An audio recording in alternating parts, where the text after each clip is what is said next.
एक दिन की बात है जब किसी छोटी से गांव में एक पीछे झाड़ियों से घिरी जड़ी जंगल में दो बहनें रहती थीं जिनके नाम माहम और हनियाह थे। ये बहनें अपनी जरातमंदी और अपनी तबीयते हसन के लई गांव की उन लोगों की जरिया मारूफ थीं जो परीरवी जंगल की हसीनियों को देखने और उनकी तलाश करने से मोहब्बत करते थे। एक दिन जब सूरज के सोने की किरणों में बिखेरने वाले करश्मी की रोशनी जंगल की गहराइयों में छा गई, माहम और हनियाह ने फैसला किया कि आज जंगल की पिकनिक करने का दिन है। उन्होंने अपनी छड़ियाँ इकट्ठी कीं और उनमें पहल, सैंडविच और गर्म चाय का थर्मास भर दिया। अपनी पिकनिक के चीज़ें साथ लेकर माहिम और हनियाह ने अपना सफ़र शुरू कर दिया जंगल की दिलकशी में। जंगल की खूबसूरती ने उनके दिलों को छुआ लिया था। वो हाथ में हाथ चलती रहीं, अपने पाँव की चौसकी आहिस्ता ज़मीन के कड़कने की आवाज़ के साथ। जब वो जंगल की मज़ीद गहराइयों में गईं तो उनकी राह को एक शानदार और क्रिस्टल क्लियर नदी दिखाई दे। नदी का पानी दिन के रोशनी में चमकता हुआ और रंगीन तितलियां इसके चारों तरफ नाचती रहीं। माहिम और हनियाह ने फैसला किया कि ये मकमल तौर पर उनकी पिकनिक का मुकाम होना चाहिए।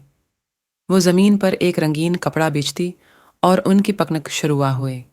उन्होंने अपने सैंडविच कहाया और मैठी रसीली पहलों का लुत्फ उठाया।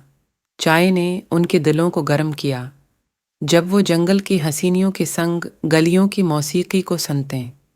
हर रंगीन परिंदी आसमान में अड़ रही थी और बहनें अपने गर्द उनकी खूबसूरती पर हैरानी से देखते रहें। खुराका के बाद माहिम और हनियाह ने फैसला किया कि वो जंगल की ओर चलते हैं। वो एक तंग पट्ट पर चलने लगे जो उन्हें एक झील की तरफ ले गया।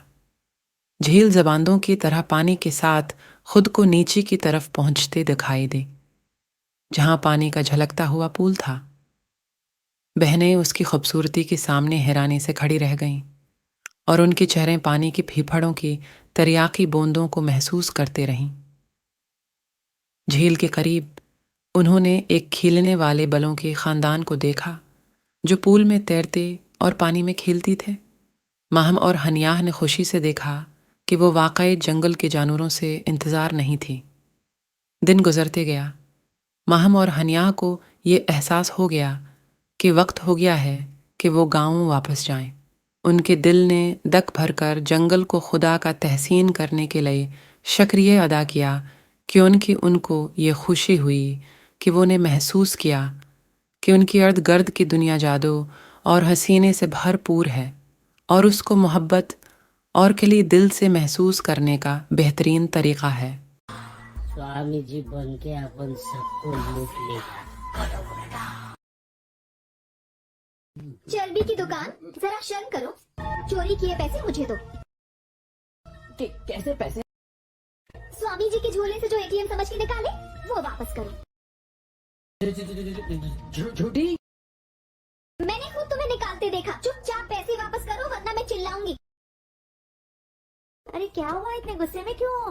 आपने स्वामी जी को जो 4 लाख रुपए चढ़ावे में दिए थे ना, वो इसने चोरी कर लिए। मैंने खुद देखा। पूछिए। तूने सच में चोरी की है क्या? नहीं बता, तूने लिए है? बिल्कुल लिए है, इसकी जेब में है। देख, चल दिखा। आप कहती हैं ना राज और सचिन एकदम चोर हैं, इसलिए मैंने पैसे निकाल के अपने पास रख लिए ताकि वो दोनों चोरी ना करें, वरना वरदान की जगह हमें श्राप मिल जाएगा। सुबह उन्हें लौटा दूंगा। ओहो, मैम को बेवकूफ समझ रहे हो क्या? मैम, अगर ऐसा होता ना तो ये आपको जरूर बताए। वो मैं आपको सरप्राइज देना चाहता था दीदी। हाँ? सरप्राइज तो मैं दूंगी तुझे बेटा। दफाओ। बचपन से ऐसी ही चीजें छुपाकर हैरान करता था।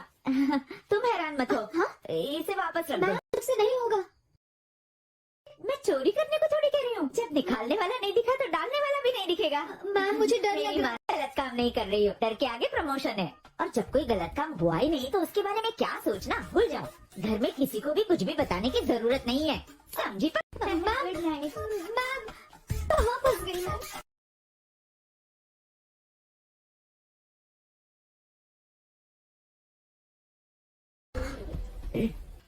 तुम चोटी नहीं? मैं चोरी नहीं। वो तुम्हें देखा है। स्वामी जी की कसम नहीं। छोटी कसम नहीं, वरना हम दोनों लटक जाएंगे अगर स्वामी टपक गया। सच कह रही हूँ मैंने चोरी नहीं। लॉरी देख ले। बिल्कुल, और मुझे पैसे वापस रखने को भेजा। हो गया। लाओ मैं रखता हूँ, तुम ना जा। अरे ए, सुन, तू चोरी नहीं कर रहा है, बात तो सुन। देख, भाभी के भाई ने पैसे चुराए थे, कौन शायद बाद में शक्ति वो पैसे वापस रख ले। मैंने उससे लिए और इन्हें वापस रखते हुए तूने मुझे देख लिया। अब समझा गोलमाल? ठीक है, तू आराम कर, मैं रख देता हूँ। भैया मुझे चोर मत समझना, हाँ? जो भी गोलमाल हुआ है वो सब बताता हूँ। सबसे पहले शरद ने पैसे चुराए, फिर उससे पैसे लेके शक्ति वापस रखने आई, फिर उससे लेके राज रखने आ गया, और उससे लेके मैं यहाँ पर रखने आ गया। मैं जुआरी हूँ लेकिन चोर नहीं हूँ सच में। एक चोर ने उसे अपने घर ड्रॉप करने को कहा। आधे सेकंड में भूत आदमी को घर ले गया। दो भूतों ने फिर काम मांगा। एक चोर ने उसे महल खींचने को कहा। महल चंद ही मिनटों में तैयार था। भूत फिर काम के लिए। एक चोर ने उसे सोने के बहुत से जेवरात लाने का हुक्म दिया। जल्द ही जेवरात और सोना वहां मौजूद थे। भूत ने फिर कहा, वरना मैं तुम्हें खा जाऊंगा। एक चोर ने उसे अच्छे कपड़े लाने को कहा। भूत फौरन कपड़े ले आया। भूत ने फिर काम का पूछा। एक चोर ने इससे खाना लाने को कहा और सेकंडों में लजीज खानों से भरी मेज नमूदार हुई। वो काम चाहता था, काम करो और काम करो, लेकिन चोर को खाने का वक्त नहीं मिला क्योंकि भूत उसके पीछे लगा हुआ था। एक चोर काम देता रहा क्योंकि उसे डर था कि भूत इसे मार डाले। चोर पूरी रात ना खा सका और ना सो सका। एक चोर बहुत परेशान हुआ। उसने सारी रात सोचा और इसे एक ख्याल आया। उसने भूत से कहा कि आसमान जितना ऊंचा सुतून बनाए। चंद मिनटों में सुतून तैयार हो गया।